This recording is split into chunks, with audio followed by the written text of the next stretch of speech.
Hello, everyone. It's Miss Victoria from the Ridgewood Library. Thank you for joining me again for Storytime. Today, we're going to read about creativity. So I have a couple books to read to you that are really great, I think, and I hope you enjoy listening to them, and I hope they help you to feel inspired to be creative yourselves. So let's start with our first book called Linus, the Little Yellow Pencil, written by author Scott Magoon. The family art show was coming up, and only the art with the most heart would win the grand prize. This is Linus, the little yellow pencil. It was his first time entering the contest.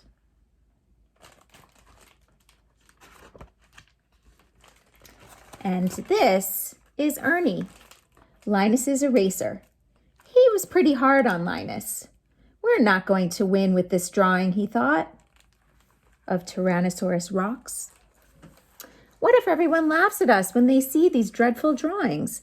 That thought made his face turn redder with embarrassment. Look how red he is. Then embarrassment turned to anger.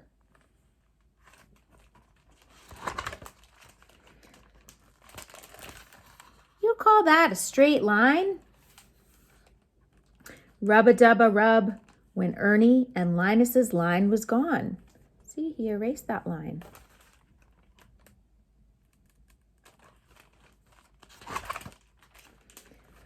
Linus drew more, but Ernie flipped.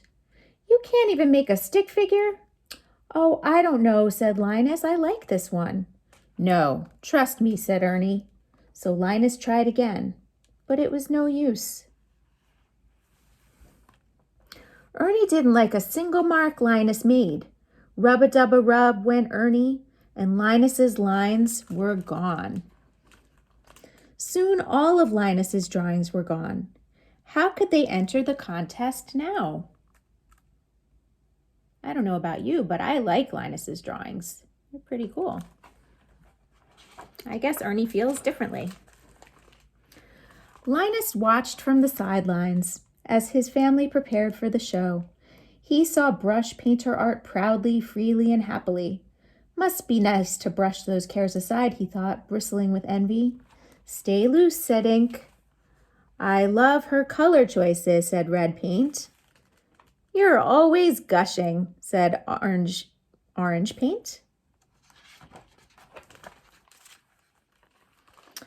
Pen produced wonderful and surprising things for the show. Think ink, Linus. Crayons created colorfully. But because Ernie doubted him, Linus began to doubt himself too. And that felt worse than anything. We should skip the show, Ernie said. The thought broke their heart in two. How sad. Maybe Ernie's right.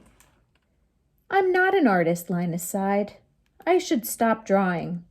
Maybe Linus is right after all, Ernie sighed. What if I'm ruining everything?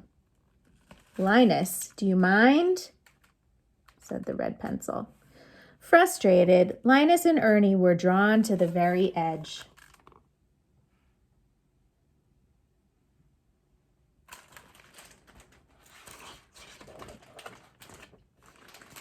But at that edge, Linus saw a cave. Feeling dull, he went inside and saw something in the darkness there. Do you know what this cave is? It's the pencil sharpener. Who are you? Linus asked the thing in the darkness.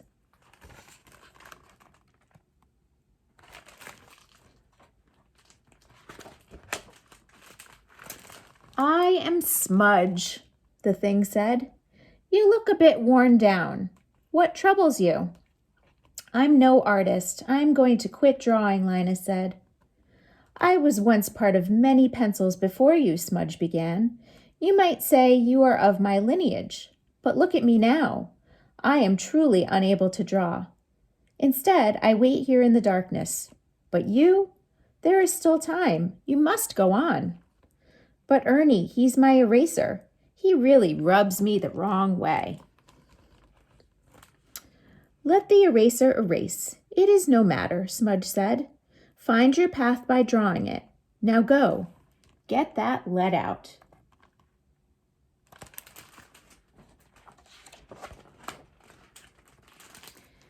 Linus burst from the cave, feeling sharper than ever. And just like Smudge told him to, he drew. What a cool design.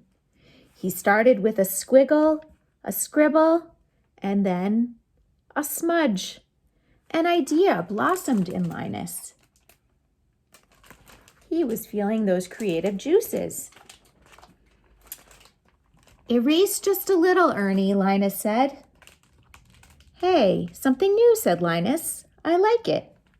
Me too, said Ernie. It's great that they're working together to create something. Rubba dubba rub. Now the lines were Linus's and Ernie's. Linus was inspired.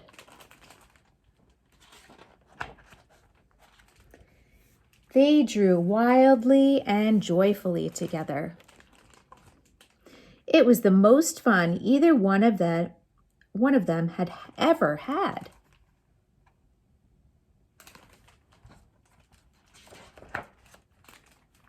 Welcome to the family art show. Until at last it was opening night. Everyone was there. The line to get in went around the block. Linus and Ernie's work drew a crowd. Look at everyone admiring their drawings.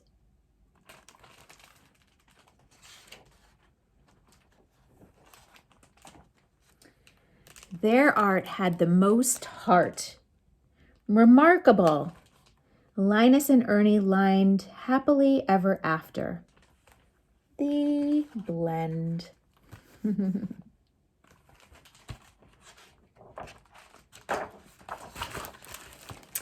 I hope you enjoyed that book. I thought it was very inspiring. Just shows how creative you can be when you put your mind to it and you work together, like the pencil and the eraser did.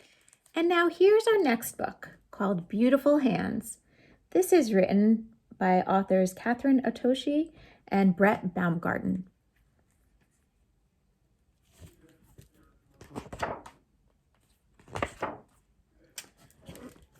What will your beautiful hands do today?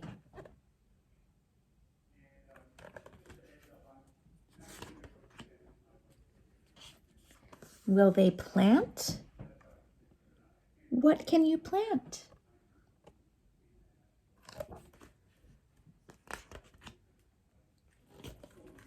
How about ideas? That's something really good to plant. Or touch. What can you touch?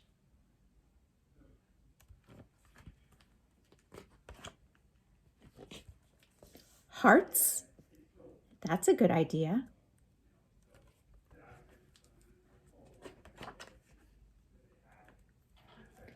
Will they lift? What can you lift?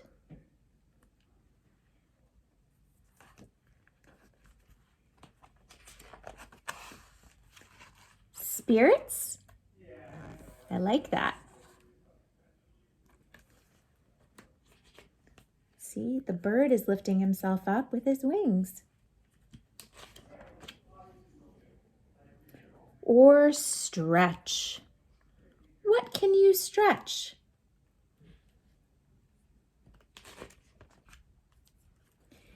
Imaginations? Good idea. It's a pretty amazing dragon, isn't it?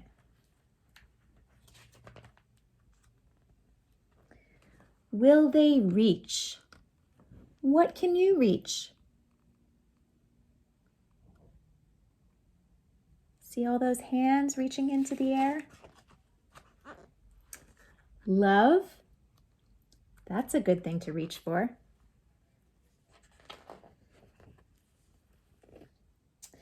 And for peace, truth, faith, hope, and dreams.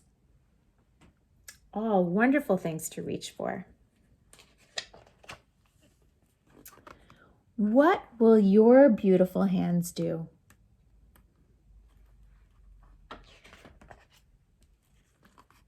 Today, tomorrow? Look at all these amazing designs made by all these handprints. Wow, our hands can certainly do make and inspire incredible things. You want to know something really neat? This book was illustrated with the handprints of over 100 friends and family members of the two authors. I really thought that was cool. I hope you enjoyed our story time, and I look forward to seeing you again soon. Now, enjoy the day and go out there and be creative.